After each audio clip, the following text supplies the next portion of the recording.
नमस्कार खबरां देश बुलेटिन च तुहाडा स्वागत। मैं रजनी। पहला पेश ने 94 खबरां। प्रधानमंत्री नरेंद्र मोदी ने कहा कि नवे खेती कानूनां दे नाल पेंडू अर्थचारे नूं वधेरे मजबूती मिलेगी। केंद्रीय बजट विच खेती सैक्टर दे विकास बारे चुके गए कदमां बारे करवाए गए वैबीनार नूं संबोधन करदिआं कहा कि खेती सैक्टर दे विच निजी खेतर नूं उत्साहित करन दा समां आ गया है। कोविड-19 टीकाकरण का दूजा पड़ाव शुरू हो गया है। प्रधानमंत्री नरेंद्र मोदी ने एम्स दे विच अज सवेरे कोविड-19 वैक्सीन की पहली डोज लई। लोकां नूं कोरोना टीका लगवाउण दी कीती अपील।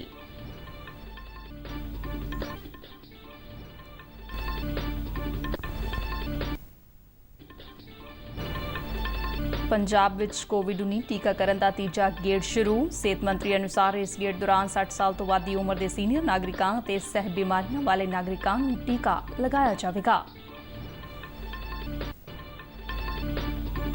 देश विच कोविड-19 तो ठीक होने वालों की दर 97.07% तक पहुंची।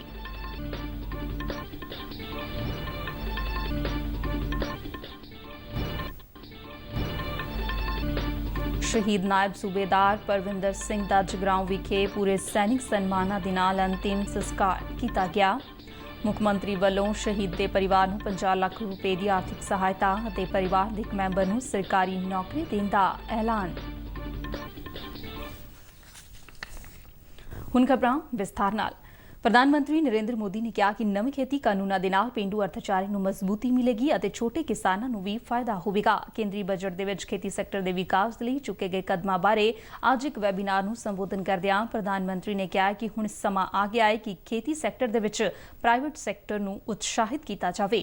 उन्होंने कहा कि खेती सैक्टर दे विच जनतक और प्राइवेट सैक्टर नूं इकट्ठियां आउणा होवेगा। प्रधानमंत्री ने कहा कि देश के छोटे किसानां नूं ध्यान विच रखदिआं सरकार ने कई फैसले लए ने जिन्हां दे नाल छोटे किसानां नूं मजबूती मिलेगी और खेती सैक्टर भी मजबूत होगा। मोदी ने कहा कि बजट दे विच अजिहे कई फैसले लए गए ने जिन्हां दे नाल सरकार दी दूरदर्शिता दा पता लगदा है। उन्होंने कहा कि जेकर 2-3 दहाके पहलां इहो ही काम हो जांदे तां काफी चंगा हुंदा, पर हुण वर्तमान अते भविख नूं वेख के काम करना होवेगा। कि छोटे से छोटे किसान को भी आधुनिक टेक्नोलॉजी का लाभ कैसे मिल पाए। देश के छोटे किसान ट्रैक्टर, पराली वाली मशीनें या फिर दूसरी मशीनें अफोर्ड नहीं कर सकते। क्या ट्रैक्टर और दूसरी मशीनों को शेयर करने का एक संस्थागत सस्ता और प्रभावी विकल्प किसानों को दिया जा सकता है। मोदी ने कहा कि फूड प्रोसैसिंग राही किसानों के नाल प्राइवेट सैक्टर नूं मजबूती मिलेगी और किसानों की पैदावार नूं होर वधेरे विकल्प उपलब्ध कराउणा समय की मंग है। उन्होंने कहा कि पिंडां दे कोल ही एग्रो इंडस्ट्री की संख्या वधाउणी होवेगी तां जो लोकां नूं उन्हां दे पिंडां नेड़े ही रुजगार प्राप्त हो सके। प्रधानमंत्री ने कहा कि सरकार दा खेती दे नाल मच्छी पालन खेतर दे विकास ते भी पूरा ध्यान है। उन्होंने कहा कि कोविड महामारी तो बाद ready to eat ready to cook जहे उत्पादां दी मंग वध गई है। मोदी ने कहा कि किसान रेला चलाउण नाल छोटे किसानां नूं भारी लाभ होया है। उन्होंने कहा कि हुण वख-वख जिलिਆਂ नूं जोड़न दे लई क्लस्टर बनाउण ते जोर दिता जा रहा है। प्रधानमंत्री ने कहा कि जिहड़े छोटे किसान ट्रैक्टर नहीं लै सकदे उन्हां नूं किराए ते ट्रैक्टर देण दी सहूलत ते जोर दिता जाना चाहिदा है। उन्होंने कहा कि मिट्टी की परख नूं लैके भी किसानां नूं जागरूक होना होवेगा। उन्होंने किसानां नूं कहा कि वो कणक ते झोने की खेती तक ही सीमित न रहण। मोदी ने कहा कि देश विच ठेके ते खेती लंबे समय तो हुंदी आ रही है, पर इस कारोबार नूं अगे वधाउण ते जोर देना होवेगा तां जो किसानां नूं वध तों वध फायदा हो सके।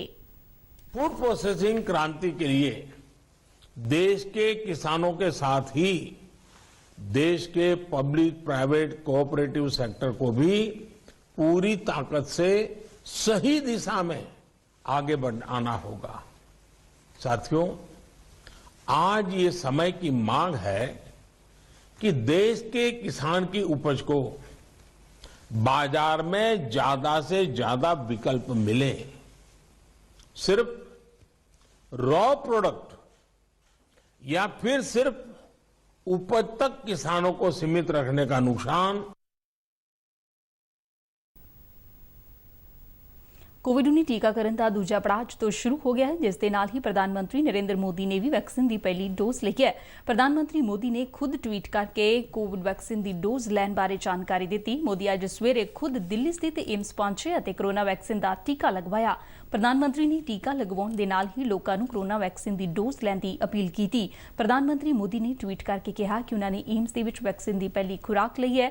ਉਹਨਾਂ ਕਿਹਾ ਹੈ ਕਿ ਇਹ ਸ਼ਲਾਘਾਯੋਗ ਹੈ ਕਿ ਕਿਵੇਂ ਸਾਡੇ ਡਾਕਟਰਾਂ ਤੇ ਵਿਗਿਆਨੀਆਂ ਨੇ ਕੋਰੋਨਾ ਵਿਰੁੱਧ ਵਿਸ਼ਵ-ਵਿਆਪੀ ਲੜਾਈ ਨੂੰ ਮਜ਼ਬੂਤ ਕਰਨ ਦੇ ਲਈ ਤੇਜ਼ੀ ਦੇ ਨਾਲ ਕੰਮ ਕੀਤਾ। ਪ੍ਰਧਾਨ ਮੰਤਰੀ ਨੇ ਸਾਰਿਆਂ ਨੂੰ ਅਪੀਲ ਕੀਤੀ ਕਿ ਜਿਹੜਾ ਵੀ ਵਿਅਕਤੀ ਵੈਕਸੀਨ ਲੈਣ ਦੇ ਯੋਗ ਹੈ ਉਹ ਵੈਕਸੀਨ ਦੀ ਖੁਰਾਕ ਜ਼ਰੂਰ ਲਵੇ। ਇਸ ਦੇ ਨਾਲ ਅਸੀਂ ਭਾਰਤ ਨੂੰ ਕੋਰੋਨਾ ਮੁਕਤ ਬਣਾ ਸਕਦੇ ਹਾਂ। ਪ੍ਰਧਾਨ ਮੰਤਰੀ ਨੂੰ ਏਮਸ ਦੇ ਵਿੱਚ ਪੁਡੂਚੇਰੀ ਦੀ ਸਿਸਟਰ ਪੀ ਨਿਵੇਦਾ ਨੇ ਕੋਰੋਨਾ ਵੈਕਸੀਨ ਦੀ ਡੋਜ਼ ਕੋਵੈਕਸਿਨ ਦਿੱਤੀ, ਜੋ ਸਵਦੇਸ਼ੀ ਵੈਕਸੀਨ ਹੈ ਅਤੇ ਭਾਰਤ ਦੇ ਵਿੱਚ ਇਸ ਨੂੰ ਐਮਰਜੈਂਸੀ ਦੇ ਵਿੱਚ ਇਸਤੇਮਾਲ ਕਰਨ ਦੀ ਇਜਾਜ਼ਤ ਮਿਲੀ ਹੋਈ ਹੈ। ਪੰਜਾਬ ਵਿੱਚ ਕੋਵਿਡ-19 ਟੀਕਾਕਰਨ ਦਾ ਤੀਜਾ ਗੇੜ ਸ਼ੁਰੂ ਹੋ ਗਿਆ ਹੈ। ਪੰਜਾਬ ਦੇ ਸਿਹਤ ਮੰਤਰੀ ਬਲਬੀਰ ਸਿੰਘ ਸਿੱਧੂ ਨੇ ਚੰਡੀਗੜ੍ਹ ਦੇ ਵਿੱਚ ਦੱਸਿਆ ਕਿ ਇਸ ਗੇੜ ਦੌਰਾਨ 60 ਸਾਲ ਤੋਂ ਵੱਧ ਦੀ ਉਮਰ ਦੇ ਸੀਨੀਅਰ ਨਾਗਰਿਕਾਂ ਅਤੇ ਸਹਿ ਬਿਮਾਰੀਆਂ ਵਾਲੇ 45 ਤੋਂ 59 ਸਾਲ ਦੀ ਉਮਰ ਦੇ ਨਾਗਰਿਕਾਂ ਨੂੰ ਇਹ ਟੀਕਾ ਲਗਾਇਆ ਜਾਵੇਗਾ। ਉਨ੍ਹਾਂ ਕਿਹਾ ਹੈ ਕਿ ਇਹ ਬਿਮਾਰੀ ਵਾਲੇ ਵਿਅਕਤੀਆਂ ਨੂੰ ਆਪਣੀ ਬਿਮਾਰੀ ਦੇ ਸੰਬੰਧ ਦੇ ਵਿੱਚ ਰਜਿਸਟਰਡ ਮੈਡੀਕਲ ਪ੍ਰੈਕਟੀਸ਼ਨਰ ਦਾ ਸਰਟੀਫਿਕੇਟ ਉਪਲਬਧ ਕਰਵਾਉਣ ਦੀ ਜ਼ਰੂਰਤ ਹੋਵੇਗੀ। ਉਨ੍ਹਾਂ ਕਿਹਾ ਕਿ ਇਸ ਗੇੜ ਦੇ ਟੀਕਾਕਰਨ ਦੇ ਲਈ ਪਹਿਲਾਂ ਤੋਂ ਰਜਿਸਟ੍ਰੇਸ਼ਨ ਲਾਜ਼ਮੀ ਨਹੀਂ ਹੋਵੇਗੀ ਅਤੇ ਜਿਹੜੇ ਲੋਕ ਟੀਕਾ ਲਗਵਾਉਣ ਦੇ ਇੱਛੁਕ ਹੋਣਗੇ ਉਹ ਸਿੱਧੇ ਹੀ ਟੀਕਾਕਰਨ ਕੇਂਦਰ ਵਿੱਚ ਜਾ ਸਕਦੇ ਨੇ। ਉਨ੍ਹਾਂ ਕਿਹਾ ਕਿ ਸੀਨੀਅਰ ਨਾਗਰਿਕਾਂ ਨੂੰ ਟੀਕਾਕਰਨ ਦੇ ਲਈ ਸਿਹਤ ਸਹੂਲਤਾਂ ਦੇ ਵਿੱਚ ਇੰਤਜ਼ਾਰ ਕਰਨ ਤੋਂ ਬਚਣ ਦੇ ਲਈ ਆਪਣੇ ਨਾਮ ਪਹਿਲਾਂ ਰਜਿਸਟਰ ਕਰਵਾਉਣੇ ਚਾਹੀਦੇ ਨੇ। ਉਨ੍ਹਾਂ ਕਿਹਾ ਕਿ ਸਾਰੇ ਹੀ ਸਰਕਾਰੀ ਹਸਪਤਾਲਾਂ ਦੇ ਵਿੱਚ ਟੀਕੇ ਮੁਫਤ ਲਗਾਏ ਜਾਣਗੇ ਅਤੇ ਪ੍ਰਾਈਵੇਟ ਹਸਪਤਾਲ 250 ਰੁਪਏ ਪ੍ਰਤੀ ਟੀਕਾ ਚਾਰਜ ਕਰ ਸਕਣਗੇ। ਉਨ੍ਹਾਂ ਕਿਹਾ ਕਿ ਸਿਹਤ ਸੰਭਾਲ ਵਰਕਰਾਂ ਅਤੇ ਫਰੰਟਲਾਈਨ ਵਰਕਰਾਂ ਨੂੰ ਇਸ ਗੇੜ ਦੇ ਵਿੱਚ ਟੀਕਾ ਲਗਾਉਣਾ ਜਾਰੀ ਰੱਖਿਆ ਜਾਵੇਗਾ। ਭਾਵੇਂ ਉਨ੍ਹਾਂ ਨੇ ਪਹਿਲਾਂ ਤੋਂ ਆਪਣੀ ਰਜਿਸਟ੍ਰੇਸ਼ਨ ਨਹੀਂ ਕਰਵਾਈ ਹੋਵੇਗੀ, ਪਰ ਉਹ ਟੀਕੇ ਕਰਨ ਵਾਲੀ ਥਾਂ ਤੇ ਹੀ ਆਪਣੀ ਰਜਿਸਟ੍ਰੇਸ਼ਨ ਕਰਵਾ ਸਕਦੇ ਨੇ। ਦੇਸ਼ ਵਿੱਚ ਕੋਵਿਡ-19 ਮਹਾਮਾਰੀ ਤੋਂ ਠੀਕ ਹੋਣ ਦੀ ਦਰ 97.07% ਤੱਕ ਪਹੁੰਚ ਗਈ ਹੈ। ਕੇਂਦਰੀ ਸਿਹਤ ਪਰਿਵਾਰ ਭਲਾਈ ਮੰਤਰਾਲਾ ਨੇ ਕਿਹਾ ਹੈ ਕਿ ਬੀਤੇ 24 ਘੰਟਿਆਂ ਦੌਰਾਨ 11,000 ਤੋਂ ਵੱਧ ਕੋਵਿਡ ਮਰੀਜ਼ ਸਿਹਤਯਾਬ ਹੋਏ ਅਤੇ ਠੀਕ ਹੋਣ ਦੀ ਕੁੱਲ ਸੰਖਿਆ 1 ਕਰੋੜ 7 ਲੱਖ ਤੋਂ ਪਾਰ ਹੋ ਗਈ ਹੈ। ਮੰਤਰਾਲਾ ਨੇ ਕਿਹਾ ਕਿ ਇਸ ਵੇਲੇ ਕੁੱਲ ਐਕਟਿਵ ਮਾਮਲੇ 1,68,000 ਦੇ ਕਰੀਬ ਨੇ, ਜੋ ਪੁਸ਼ਟੀ ਵਾਲੇ ਕੁੱਲ ਮਾਮਲਿਆਂ ਦਾ ਸਿਰਫ 1.52% ਬਣਦਾ ਹੈ। ਬੀਤੇ 24 ਘੰਟਿਆਂ ਦੌਰਾਨ 15,510 ਨਵੇਂ ਮਾਮਲੇ ਰਿਪੋਰਟ ਕੀਤੇ ਗਏ ਨੇ, ਜਿਸ ਦੇ ਨਾਲ ਦੇਸ਼ ਦੇ ਵਿੱਚ ਪੁਸ਼ਟੀ ਵਾਲੇ ਕੁੱਲ ਮਾਮਲਿਆਂ ਦੀ ਗਿਣਤੀ 1 ਕਰੋੜ 10 ਲੱਖ ਤੋਂ ਉੱਪਰ ਹੋ ਗਈ ਹੈ। ਮੰਤਰਾਲਾ ਨੇ ਕਿਹਾ ਕਿ ਦੇਸ਼ ਦੇ ਵਿੱਚ ਮੌਤ ਦਰ 1.4% ਹੈ, ਜੋ ਵਿਸ਼ਵ ਭਰ ਦੇ ਵਿੱਚ ਸਭ ਤੋਂ ਘੱਟ ਹੈ। ਬੀਤੇ 24 ਘੰਟਿਆਂ ਦੌਰਾਨ ਕੋਰੋਨਾ ਕਾਰਨ 106 ਮੌਤਾਂ ਹੋਈਆਂ ਨੇ, ਜਿਸ ਦੇ ਨਾਲ ਦੇਸ਼ ਦੇ ਵਿੱਚ ਹੁਣ ਤੱਕ 1,68,627 ਲੋਕਾਂ ਦੀ ਮੌਤ ਹੋਈ ਹੈ।